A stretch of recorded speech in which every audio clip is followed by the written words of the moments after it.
morning mga idol. Hello mga idol. Today, pababakunahan natin ang anti-rabies sa ating mga alaga. Kasi libre naman to dahil sa ating local governments at ang barangay ang mag-aasikaso. So, ito si Bowie, si Kobe at saka si Mickey, yung aming aspin. Yan, naka-ready na sila mga idol.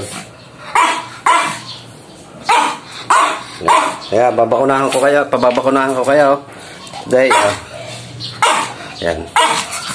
Yung isang yan ay nasa labas lang siya, doon kulong sa sarili mga idol, kasi hindi siya pwedeng isama dito, nag-aaway sa dalawang sitso.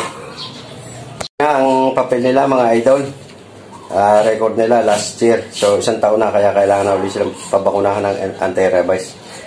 At sa ipapalista muna natin kasi hindi natin mabibit-bito.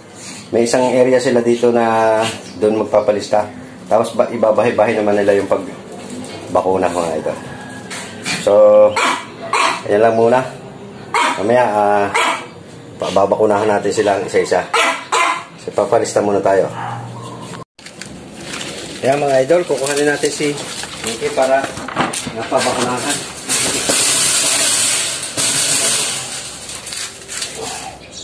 Ayan si Mickey. Mga idol.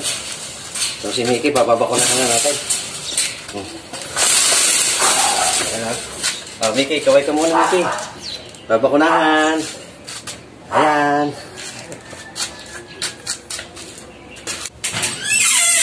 Ayan mga idol.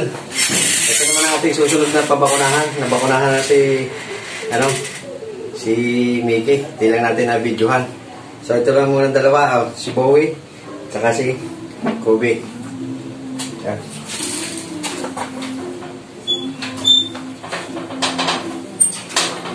Ayan mga idol, na bakunahan na natin. At hindi ko na na-video at nagkakagulo ng aso. So, ayan ayan, tapos na rin itong bakunahan ng anti-rabies. Si Mickey. Yung si Sparrow, Si Mickey. Ito naman si Bowie at saka si Kobe. Bowie, Kobe. Tapos na kayong bakunahan. Ayan, tapos na din.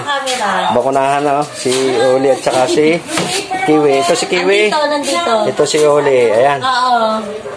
Tapos na bakunahan ng anti-rabies sa mga idol na. Ito yung old na record niya sa bakuna ng anti-rabies. So, meron na tayong bago. Ayan, may bago na. Ayan si Mickey, si Kobe, at saka si Bowie. So, ayun mga idol, hindi na natin na i-video at maingay sila. So, yun nga mga idol, at hanggang dito na lang mga idol. Pasensya na kayo, hindi ko na i-video yung mga for babies natin, yung ating mga alagang doggies, mga aso, nung pabakunahan ng anti-rabies.